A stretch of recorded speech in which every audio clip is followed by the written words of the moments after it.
আমরা দুই ভাই বোন সেজেগুজে কোথায় যাচ্ছি বলুন তো? আসসালামু আলাইকুম জানাতুল মুনা। সেদিন আমরা চলে গিয়েছিলাম বেসিক উদ্যোক্তা মেলা 2025-এ। পটুয়াখালীতে অনুষ্ঠিত হয়েছিল 10 দিন ব্যাপী বেসিক উদ্যোক্তা মেলা 2025। পটুয়াখালীতে এত সুন্দর একটি মেলা সাক্ষী হতে আমরাও চলে গিয়েছিলাম মেলায়। এটি মূলত পটুয়াখালীর স্থানীয় উদ্যোক্তাদের নিয়েই গঠিত হয়ে থাকে। মেলায় ঢুকতেই আমার নজর পড়লো একটি মৃৎশিল্প দোকানে। এখানে দোকানিরা হরেক রকম তৈজসপত্র নিয়ে পসরা বসিয়েছে। পাশেই দেখতে পেলাম দোকানিরা হাতে বানানো আচার এবং পোশাক নিয়ে দোকান বসিয়েছে।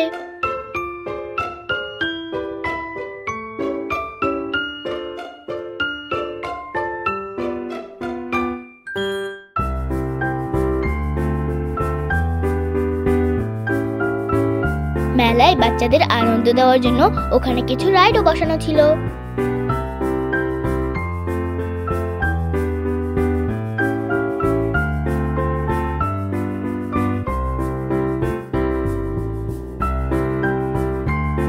এখানে হরেক রকম খেলনা দেখে বাচ্চাদের তো মাথাই নষ্ট। এখানে স্বল্প দামে মেয়েদের কিছু সাজার জিনিসপত্র পাওয়া যায়।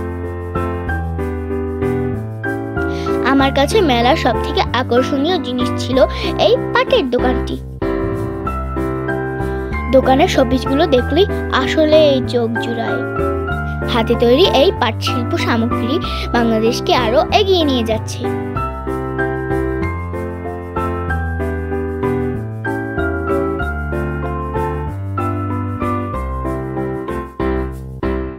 পুরো মেলা জুড়ে অসংখ্য খেলনার দোকান ছিল, আর মাহির সামনে দাঁড়িয়ে খেলনার জন্য জেদ ধরছিল।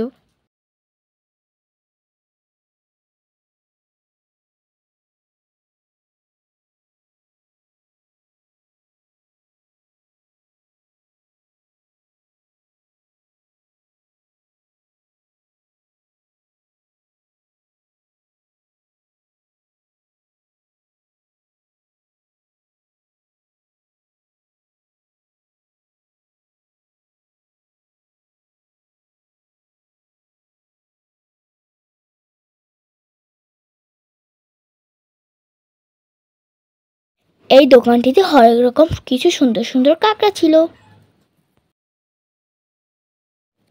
এরকম দোতলা নৌকার চড়ার কাউকার অভিজ্ঞতা আছে? কমেন্টে জানান তো।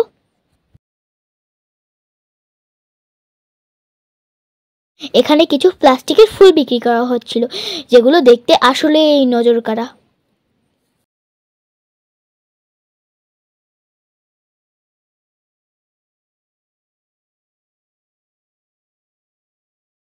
মেলার বেশিরভাগ জিনিসই কিন্তু মেয়েদের জন্য। এর কারণ কি জানেন? কারণ কি একজন পুরুষ তার নিজের শখের চেয়ে তার মা, বোন, স্ত্রী এবং মেয়ের শখ পূরণ করতে বেশি ভালোবাসে। এবার কিন্তু মামনি মাহিরের জেদের কাছে হার মানলো, আর তার এই বোটে উঠাতেই হলো। মেলায় নারীদের সব থেকে আকর্ষণীয় জিনিস এইগুলো। সেটা আমি মামনিকে দেখে বুঝেছি। সে না কিনলেও সে দেখতেই থাকবে, দেখতেই থাকবে।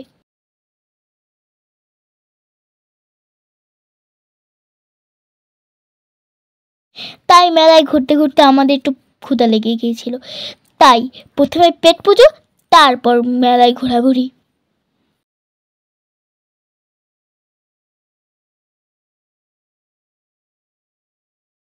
আমাদের তো খাওয়া ঘোরা সবকিছু শেষ। বেঁচে থাকতে দেখা হবে অন্য কোনো ভিডিওতে। আল্লাহ হাফেজ। দাঁড়ান, লাইক ফলো করতেও কি বলে দিতে হবে?